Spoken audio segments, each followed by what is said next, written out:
Hey everyone, welcome to the Texas Toast. It's Miss Helen, and we're going to do something a little different here. We've been very fortunate over the last couple of weeks to interview some really good Texas artists. We've had John Stork, we had, of course, Coffee Anderson, and some more that'll be up and coming, and things are flowing and going good. And I want to introduce everyone to producer Kyle, who I talk about a lot on the podcast. Hey, Kyle. Howdy, Miss Helen. How are you today? I'm doing good. Of course, I couldn't do this without Kyle. He is like, he is like my right arm. But Kyle, let's talk about you a little bit because you're a musician. I am, yeah. Yeah, I've been playing for a long time. A little bit different from the Texas country, but I grew up in Texas and I've been surrounded by it my whole life.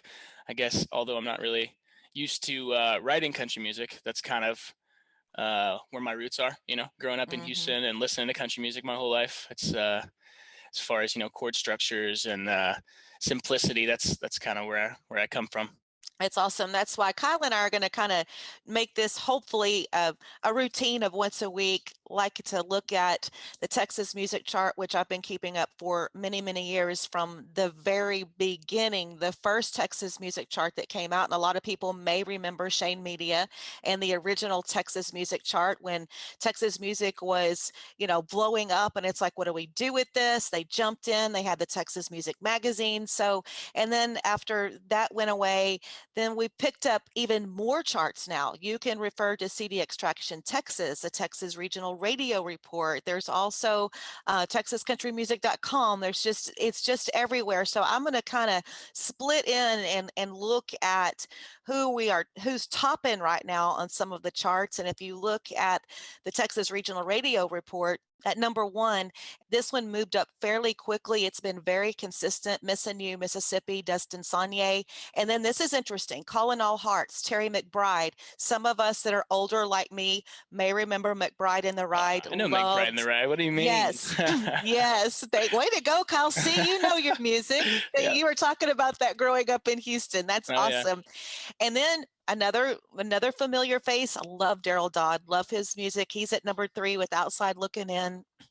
Chad Cook Band at Bringing Country Back. He's coming in at number four for this week. And then Kinfo, that's someone we need to get on the podcast. So if anybody's listening that knows Kinfo, please have him contact me or Kyle. It's interesting because I have some friends that went to Steamboat a couple of years ago and came back and told me, they were like, Miss Helen, you really need to check this guy's music out. And I did. And he is amazing. Honky Tonk in Heaven. I've been listening to that for a while, and he's at number five. So that's what's topping. Texas Toast is proudly supported by TSE Entertainment, booking entertainment since 1975. And I kind of did this bass backwards. We were going to do poppin' and toppin', like Papa Top. So next week I'll get it right. But we're going to look at some artists that I've picked that are poppin' on the chart. In other words, as we call it in the music business, like us charting people that follow it or radio people, bubbling under or moving up and getting some momentum. And this is why I pull Kyle in too, because we're going to pick some selections and with his musicality background. So I kind of picked some songs that stood out to me. Read Southall's coming up the charts. He has a new single out called Where We Belong, and it kind of has a different kind of sound than the other two. So what's your take on, as far as musically, on that particular single from Read Southall, Kyle? Yeah, so I've known about Reed for a long time. He caught my attention, oddly enough. For those who listened to the coffee episode, he said that the guy from Texas with ramen noodles for hair. Yes, right. He looks very unique. So the first time I heard about him, I was intrigued because I actually saw a picture, so I want to check his music out. And this new single, along with the last one, "Sticking and Moving," are like like a complete 180 for the most part from everything else he's released. I mean, his older stuff was real raw. It was like you're in the room with him and it's very Yes. personal. And these new songs, it's still got that like almost like a bluesy, vibe to it, but it's got this like arena rock production where it's all these extra instruments and background pads, and I don't know if you want to go as far as saying like synthesizers, but he's got this whole, it's like he's playing to 50,000 people. Whereas beforehand, it's like you're sitting there watching him in a little honky tonk or dive bar. But yeah, I really like what he's doing. His vocal production is like I said, a 180. It just sounds crisp and fresh, and it's like it could be on pretty much any radio station. It's very well versed. Absolutely. I think they're doing good things. Absolutely. And so now we're going to move on to someone that I'm actually not familiar with, but he stood out. His name is Charley Crockett. His current single is I Can Help. And I mean, his sound and his looks, I mean, he's almost just like such a throwback to the old days. Yeah, no, Charlie's awesome. Just like our buddy Matt Castillo, actually. I believe he's from the Rio Grande Valley. So he grew San up down Benito. there. San Benito, exactly, right. But then from what I've heard, he made his way into Louisiana and New Orleans and was busking out there for a long time to get his start, and then eventually, went up to Nashville and all that stuff. But yeah, it's crazy. He's got that old school like 40s, 50s, just broken down piano and an acoustic guitar sound. But then he's also got this like R&B, like Motown almost voice, and you can hear the Texas, you can hear the Louisiana, you can hear the Nashville, you can hear it all, and it's awesome. I feel like every song he puts out, it just gets more exciting for me. Absolutely. And he's super prolific. He puts out so much music. It's crazy. I just feel like every day I'm hearing about something new from him. And then next on the list, with his traditional sound, leaving Brownsville Tonight. And of course, he's a part of our TSC family, and that's Matt Castillo. Oh, yeah.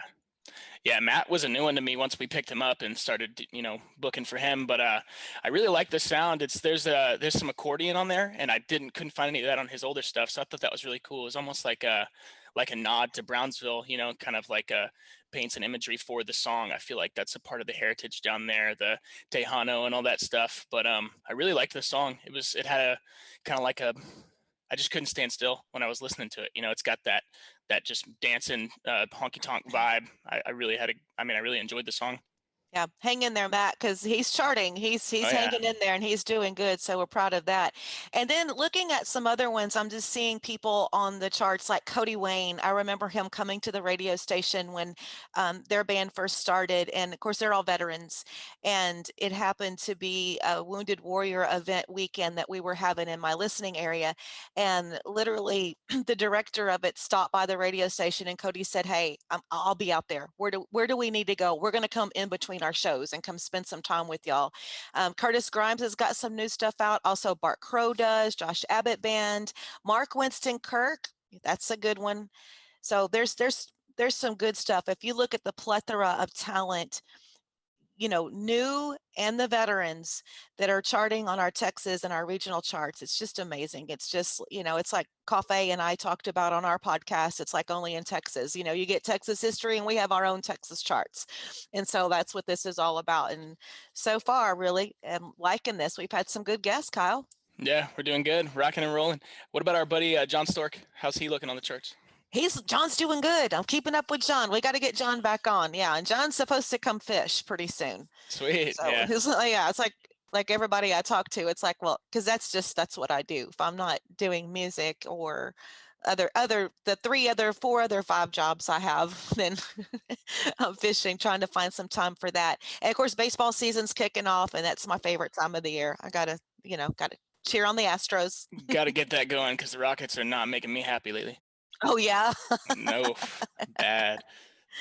All right, cool. This is awesome. I'm excited. As far as I know, we're the only ones doing this in Texas. So I really hope people enjoy this, Yeah, I do too. It's just, when it's in your heart and you're passionate about it, it's easy to talk about it. And I could go on and on and on, and I could just sit and like pick through and find new artists. And that's the thing, we're a very music friendly podcast.